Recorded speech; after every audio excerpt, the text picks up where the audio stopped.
যুদ্ধবিরতির প্রথম দিনেই যদি আবার যুদ্ধের আগুন জ্বলে ওঠে, তাহলে সেই যুদ্ধবিরতি কি আদৌ বাস্তব, নাকি এটা শুধু সময় নেওয়ার একটা কৌশল?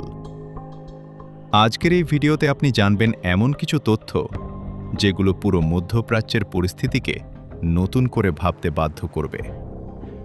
স্বাগতম আপনাকে টেকনো এক্সপ্লেইনস চ্যানেলে।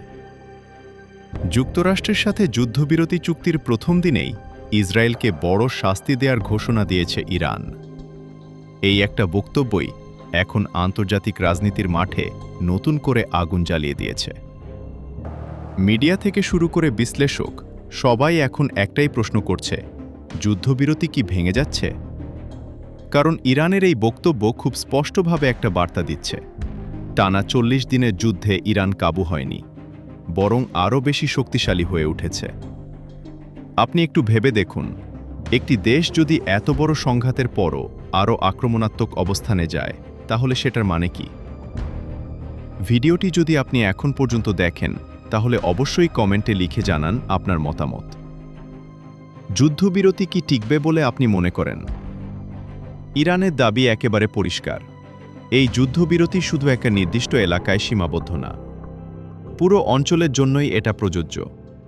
কিন্তু ইসরায়েল সেই চুক্তি বারবার ভাঙছে। বিশেষ করে লেবাননে সাম্প্রতিক হামলাকে তেহরান সরাসরি অপরাধ হিসেবে দেখছে। আর এই কারণেই তারা বলছে এই হামলার জবাব দেয়া হবে। এখন প্রশ্ন হল, কিভাবে জবাব দেবে ইরান?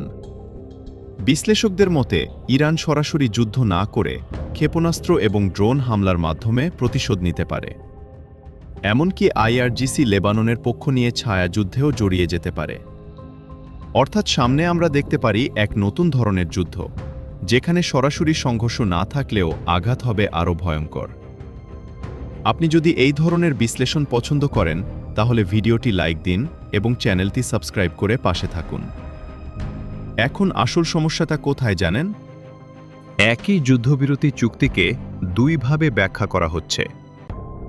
ইসরায়েল বলছে তারা যুক্তরাষ্ট্রের ঘোষিত ২ সপ্তাহের বিরতি মানবে, কিন্তু লেবাননের ক্ষেত্রে সেটা প্রযোজ্য নয়।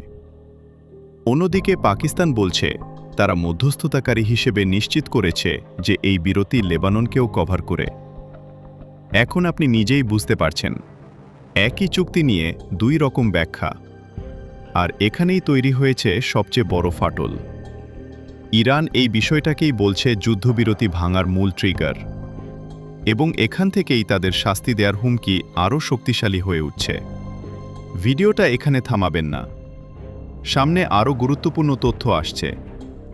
এরপর আসে সবচেয়ে গুরুত্বপূর্ণ বিষয়, হরমুজ প্রণালী।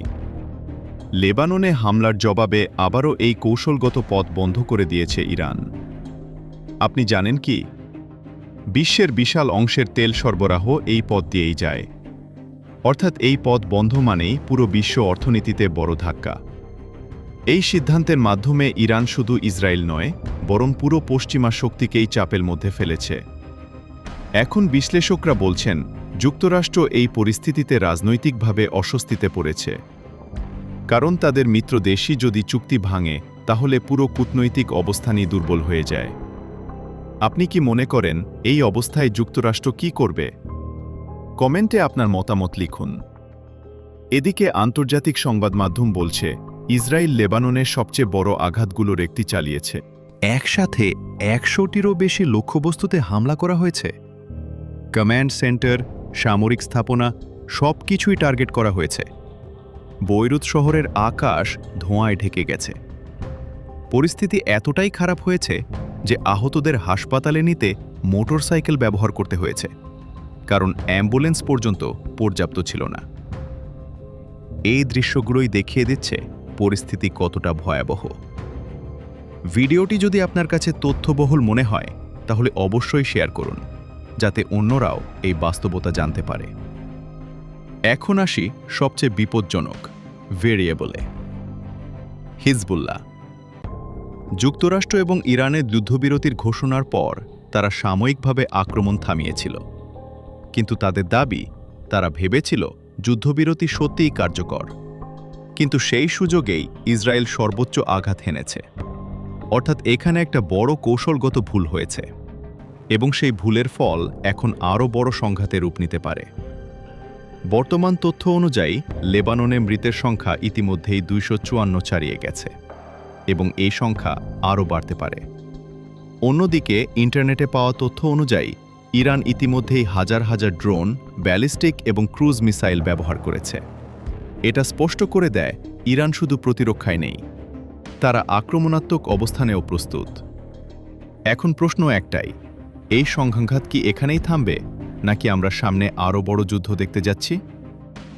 বিশ্লেষকদের মতে ইরান এখন অস্তিত্বের লড়াইয়ে আছে এবং এই অবস্থায় তারা কোনোভাবেই পিছু হটবে না। এই 40 দিনের যুদ্ধেই তারা সেটা প্রমাণ করে দিয়েছে। তাই সামনে পরিস্থিতি আরও জটিল হতে পারে।